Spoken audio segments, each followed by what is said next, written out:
Attention famille, voici un chauffeur de taxi qui est parti louer la maison d'un sorcier avec toute sa famille sans savoir. Histoire vraie, l'affaire se passe au Gabon. Voici le chauffeur de taxi en question, un Béninois. Ce qui se passe donc est que le Béninois en question vivait dans une grande maison avec sa famille, un 3 pièces avec toute sa famille. Mais pour pouvoir faire les économies, il a décidé d'aller en location et prendre un 2 pièces. Il se donne un peu baladé et il est entré dans une grande concession et il a trouvé une chambre. Et le prix était extrêmement abordable. Un 2 pièces à 120 000. Le prix était tellement abordable qu'il ne s'est pas posé de questions et il n'a même pas cherché à se renseigner sur le lieu. Il a juste accepté et il a signé le papier. Quelques temps plus tard, donc, il a aménagé dans la maison. Après donc avoir aménagé, à partir du moment où il est entré dans la maison jusqu'à il a commencé à habiter, tout dans sa vie a commencé à ne plus fonctionner en fait. En fait, c'était incompréhensible. Plus rien ne marchait. C'est-à-dire, à l'instant où il est entré à l'intérieur, déjà niveau scolaire, ses enfants à l'école s'en allait pas. Leur niveau a commencé à chuter du jour au lendemain. À la maison, sa femme est subitement tombée malade. Et à partir de là, elle est restée là dans la chambre en convalescence pendant plus de 2 mois. Quant à lui de son côté, même ses affaires ne marchaient plus. Son taxi ne faisait que tomber en panne. Il ne faisait que faire les allers-retours dans les garages pour le réparer et ses affaires ont commencé à se dégrader sérieusement. À un moment donné, là, il est resté comme ça. Ça a commencé sérieusement à chauffer sa tête. Lui-même, il a pris l'initiative. Bon, vu que c'était un musulman, il est d'abord parti dans un premier temps dans la mosquée où il a l'habitude d'aller prier. Il est parti voir l'imam. Il a expliqué son problème. Bon, avec tous les gars à l'intérieur, ils ont commencé à prier, ils ont fait quelques rituels, ceci, cela et basta. Il est parti, on lui a demandé que non, à partir de là maintenant, tu vas donner à manger aux pauvres, tu vas faire du bien, ceci, cela et ça va aller. Il est donc rentré, il a fait ce qu'on lui a dit, mais même jusque là, rien n'a changé. Absolument rien n'a changé. Ses problèmes même s'aggravaient même plus tôt. Sa femme est restée plus de 2 mois en convalescence. Donc pour dire simple, ça faisait plus de 2 mois qu'elle n'avait même pas vu la lumière du jour. Elle était toujours à la chambre. Dans la chambre à cause de la maladie. Ses enfants, tellement leur niveau était lamentable et avec le temps, vu que financièrement ils ont été touchés, les enfants étaient chassés de l'établissement pour faute de scolarité. Quant à lui, son taxi finalement là, il n'avait même plus les fonds pour partir la mettre dans un garage pour qu'on le répare. Sa situation s'aggravait. Un jour, sa femme lui a dit, franchement, moi je ne comprends pas. À chaque fois que je dors, je rêve. Je rêve toujours qu'il y a une femme, une vieille femme qui vient avec sa canne. Elle commence à me tangler, elle commence à appuyer mon cou. À chaque fois, c'est toujours la même femme, mais je n'arrive toujours pas à voir son visage. Mais il sait que c'est la même femme. Il lui a dit ça 1 fois, 2 fois, 3 fois, 4 fois. À chaque fois, il simplifiait, il disait que non, ce n'est rien. Il disait que non, on va aller prier, je vais aller prier à la mosquée, je vais donner à manger aux mendiants. Et si c'est là, notre situation va s'arranger. Mais rien n'y allait. La situation continuait à s'aggraver. Finalement, à un moment donné, il a eu l'idée d'aller causer avec un peu ses voisins et les gars du quartier. Il est sorti un peu... Bon, déjà lui de base, c'était un gars très casanier. C'est-à-dire quand il sort le matin, il part directement où est garé son taxi, il monte, il part travailler et il rentre le soir. Il ne causait pas avec les gens, il était un peu fermé. Ce qui faisait qu'il y avait même des gars dans le quartier même qui voulaient l'avertir à propos de la maison qu'il louait là.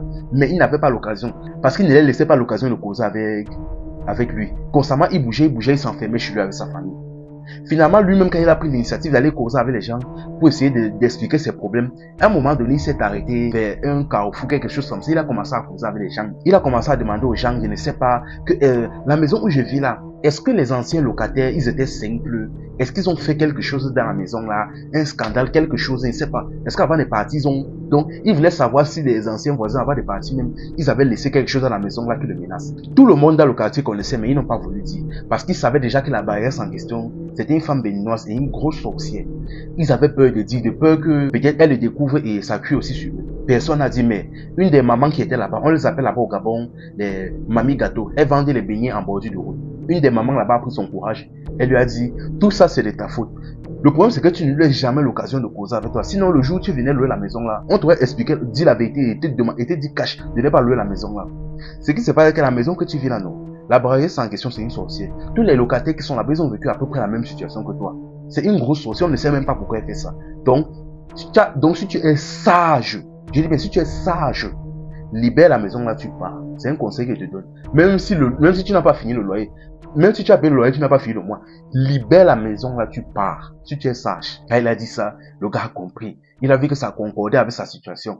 Il est rapidement rentré causer avec sa femme. Il a dit à sa femme que tu avais raison. Il a parlé à sa femme en patois que on s'arrange là rapidement, on se prépare rapidement et on cherche à quitter, à libérer la maison silencieusement. Il a parlé en patois et à voix basse. Mais chose bizarre que quelques temps plus tard, quelques minutes comme ça après, la barrière s'est venue le trouver dans son taxi, elle a piqué sa vitre, il a baissé. Il a expliqué que bon, franchement, je ne sais pas, mais j'ai rêvé que tu quittais ma maison pour partir louer ailleurs. Et ça m'a un peu dérangé. Le gars dit que, ah, comment ça? Il dit que oui, j'ai rêvé que tu avais libéré ma maison et tu es parti. Et moi, franchement, mes rêves se réalisent toujours. Donc, je ne sais pas, je suis venu pour demander pardon de rester. Tu sais, on s'entend bien. Tes enfants me voient comme une mère. On cause souvent. Ceci, cela, on s'entend bien. Et comme tu es là depuis, je me sens bien. Je ne sais pas. Je n'ai pas envie que vous partiez. Donc, je suis prêt même à baisser même le loyer même à 80 000. Le gars dit que, ah. Donc, à partir d'un simple rêve, tu as su qu'il voulait partir. Et là maintenant, tu es là pour me convaincre que tu n'es pas parti. Il dit que oui. Le gars était glacé dans sa voiture. Il tremblait franchement. Là, maintenant, dans sa tête, maintenant, il était décidé. Il a compris que la femme du Carrefour lui avait dit vrai. La femme, c'est en question, c'était une sorcière. Et ce qu'elle venait faire là, c'était pas la coïncidence. Elle venait pour l'empêcher de partir. Il a dit à la femme que, vous savez quoi, je veux seulement sauf que partir. La femme a dit que, ok, elle s'est tenue de partir. Et à partir de là, ils ne se sont plus jamais adressé la parole. En ce moment, maintenant, il a commencé donc à chercher un nouveau logement. Il n'a pas encore quitté la maison, mais il a commencé à chercher un nouveau logement. Et c'est ainsi qu'il est tombé sur une femme. C'était dans un autre quartier. Il a demandé à la femme de lui renseigner s'il y a des maisons à lui dans le quartier. Et à un moment donné, ils ont même commencé un peu à discuter. Et en discutant, il lui a raconté son histoire. Là maintenant, la femme était étonnée. Elle dit, mais attends. Mais moi, je ne comprends pas. Tu es quel genre de Béninois? Vous êtes Béninois, non? Vous êtes connu dans le vaudou, la sorcellerie, tout ça. Comment est-ce qu'on a pu te prendre facilement comme ça? Le gars m'a dit que, pardon, laisse. Tu sais, c'est pas tous les Béninois qui font la sorcellerie. Moi, par exemple, je suis musulman et croyant, donc je ne fais pas les choses comme ça. C'est pas tous les musulmans qui font le vaudou, la sorcellerie. Comprenez ça. Elle a dit que, ah, ok. Espérons seulement qu'il trouve une maison, rapidement. Et qu'il libère la maison de la sorcière. Franchement, la famille. Franchement. Déjà de souvent c'est nous-mêmes qui partons chercher nos problèmes. Avant d'aller habiter dans une maison, assurez-vous d'abord de vous renseigner. Causez avec les voisins, causez avec les gens du quartier. Assurez-vous d'abord que la maison ne soit pas bizarre, qu'il ne s'est rien passé de bizarre à l'intérieur. Aujourd'hui, ce n'est plus comme avant. Avant d'entrer dans la maison de quelqu'un, avant de louer une chambre, assurez-vous d'abord que la zone n'est pas bizarre. Causez avec les voisins, causez même avec les gens du quartier. Quand vous dites d'abord si la maison il n'y a pas quelque chose de bizarre, quelque chose d'obscur qui s'est passé là-bas. Posez d'abord avec les gens. Surtout même si le loyer est anormalement bas. Je précise bien, surtout si le loyer est anormalement bas. Assurez-vous toujours d'avoir toutes les informations sur cette maison avant de la louer. Et bien évidemment, priez toujours et priez sans cesse.